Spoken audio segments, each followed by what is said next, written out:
Okay, so good afternoon, everyone. Today's topic will be the ripple effect of recycling on workplace health, safety, and environment. And my name is Aderonke Odeneye, Permanent Secretary, Ministry of the Environment, Lagos State. The topic is a timely one, and there's so much to do with recycling that we need to wake up in the health, safety, and environment sector. And we have to, in the new normal, decide to do very quickly. And we are in what we call system thinking. By way of introduction, the workplace is really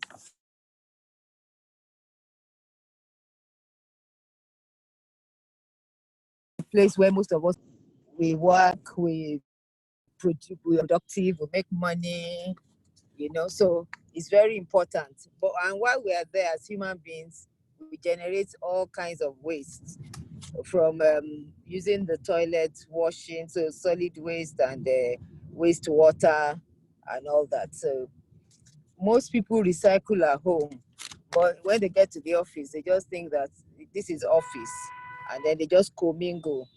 And we think that in the office too, we need to do the work of source reduction, source separation, and reducing our waste, and also separating and reusing. Okay, and that takes me to telling us that there is numerous benefits of recycling, both for businesses and the environment. And I believe that recycling programs are very easy to implement. What we just need is discipline, a little effort to make a great and big difference.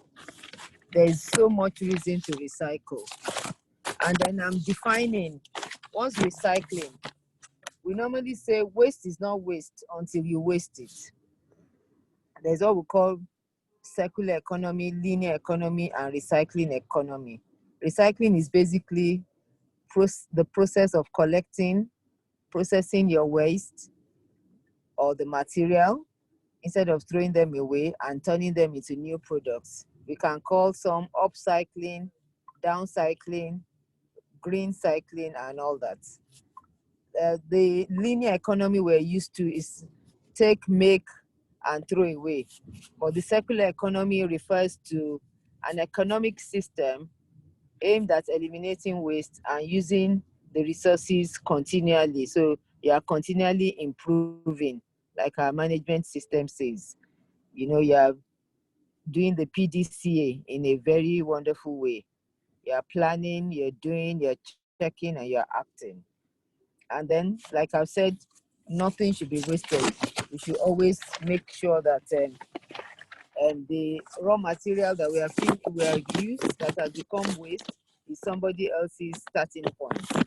So that's just a graphical representation of a linear economy that says take, make, use, and waste. You waste it, you commingle everything, and it spills on the floor. And then there's a recycling economy that says take, make, recycle, use, and then waste the remaining. That one is not spilling on the ground. And then the third economy, the circular economy, says take, make, use, return, reuse, repair, recycle, and you keep going, and you can see that the container is empty, there's no waste. So the circular economy is the best, and it fits into our new normal, and that is what we should be doing. And we need to really shift in our thinking, what we call system thinking, from a linear economy to a circular economy. And that's also another graphical representation of linear economy, reuse economy, and circular economy. It's really that to tell us that it's something that we can do, and we've been doing it unconsciously, but we need to pay more attention to it to get better results so that our environment will be good, our health will be better, and we have all our safety issues will also be taken care of. What are the recycling modalities in our places of work? Basically, we should always do a risk assessment, some offices are smaller than the other. Some are not as organized as the other. Some are already using various platforms where the table is high. You can stand up. You can go and print your work in somebody else at a local or a central place for printing, rather than everybody has a printer on the table. So that's a way of reusing, and it's a way of managing our ink, our paper, and also helping in walking around where we're working. So we need to survey the workplace and organize where the trash should be, where our equipment should be. We need to figure out the products that are recyclable. There's so many recyclable materials that we use, even in our printers, our inks, and the various things that we use. We don't need to print on one side of the paper. We can print on both sides. And then when it's fully done and we don't need the paper again, we shred it and bag it and take it to the toilet roll factory. We also pick up our cans and our bottles in the various canteens or in the offices, those who eat in the office. The food waste as well, we make sure that we don't throw it into the bin and co-mingle it. In our own office in the Ministry of the Environment, we have a recycling bank, and we have off-takers and aggregators who come to pick them and give the people money for the waste that they brought. So in a way, we're encouraging ourselves to bring the waste to a receptacle. And the other reason is self-discipline. So in the office right now, we've started with papers, plastics, and cans. And we've started changing to cloth bags, encouraging people not to carry nylon bags, PET bottles, and even styrofoam around, because they are non-biodegradable. They take long time, thousands of years to degrade.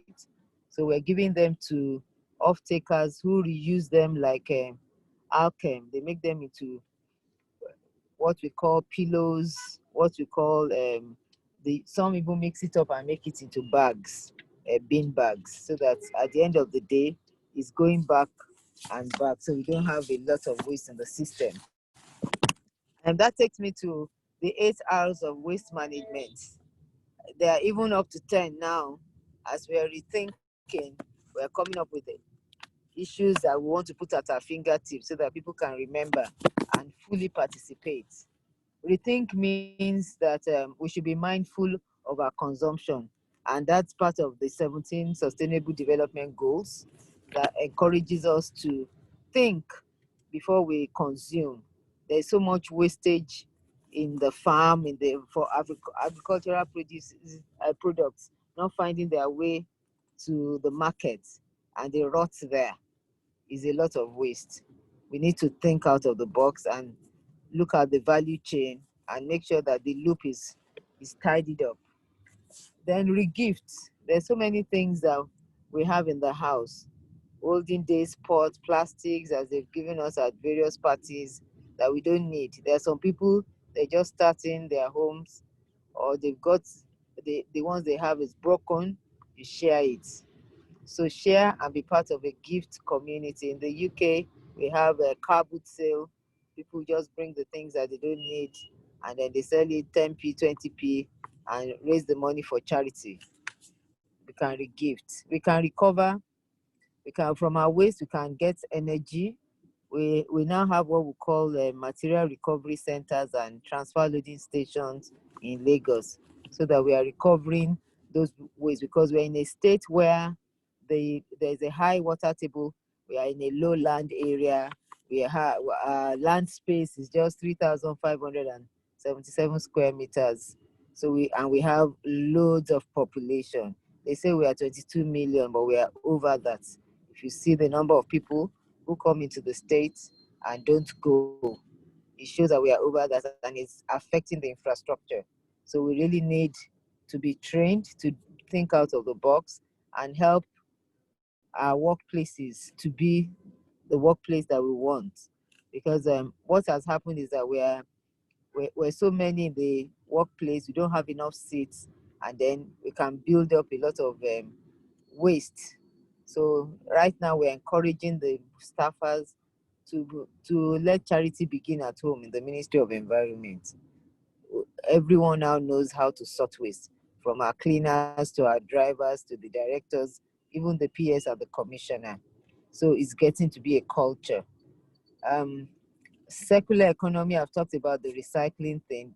So the fourth R is recycle, then refuse. Whatever you don't need, don't take it. They're distributing something, you know that you don't need it. You just want to take it because they are distributing it and it's free. You can say, no, just give it to someone who needs it. We can reduce the way we consume energy. You're not in the room, your AC is on, turn it off. You're going out, you put off all the lights. Now that the tariff for electricity is even being increased, so many people will not be taught the financial implication will make people to be disciplined. But even with that, we still need to preach it. Then reuse old objects. Buy objects that are articles or items that are strong, resilient, and durable, so that you are not quickly using them and dropping them. You are wasting them. So we need to use products that are, that can last and last. So when we are even tired of it, we give it away rather than throwing it away.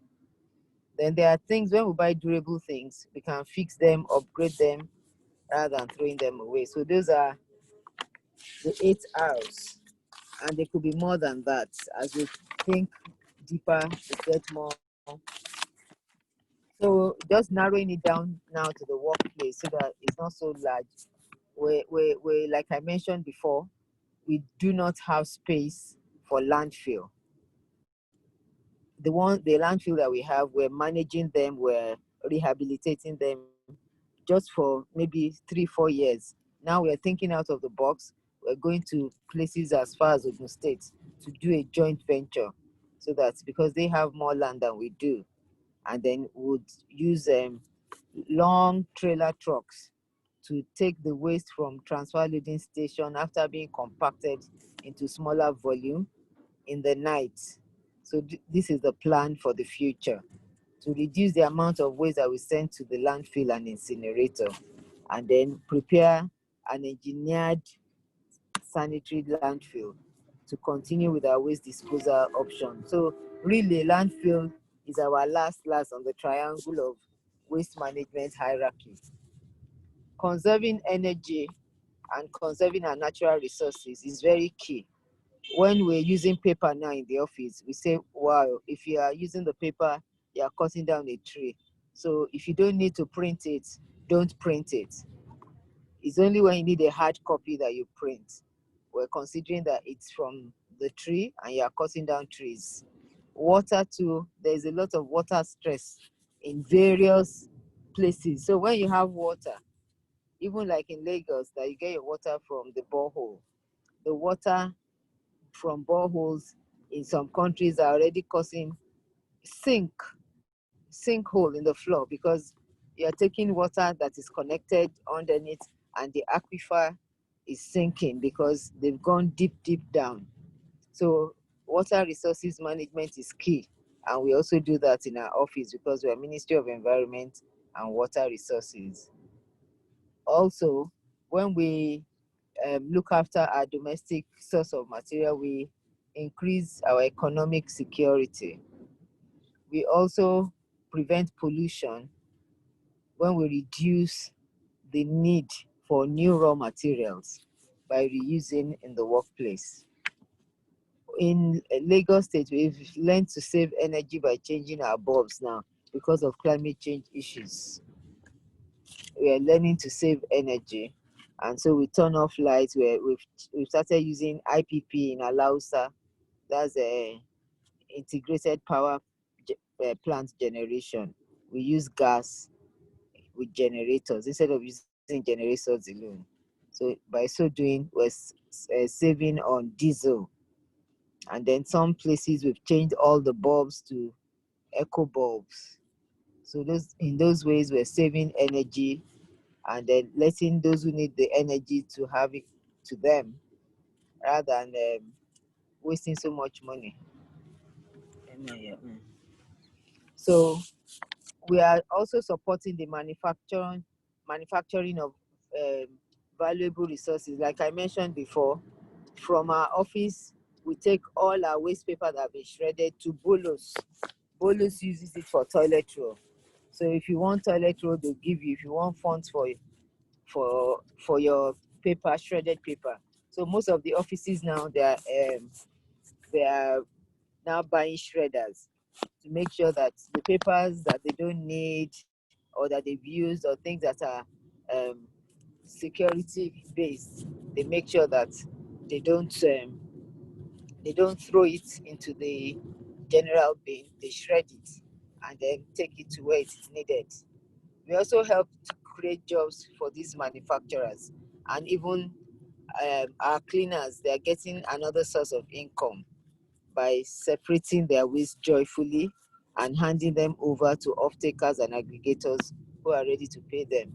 So in the workplace, we've started, as an example, we've started showing that recycling can work.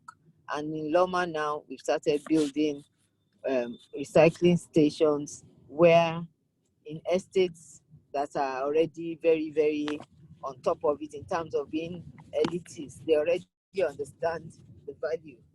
So they don't need a lot of sensitization. They can understand the need.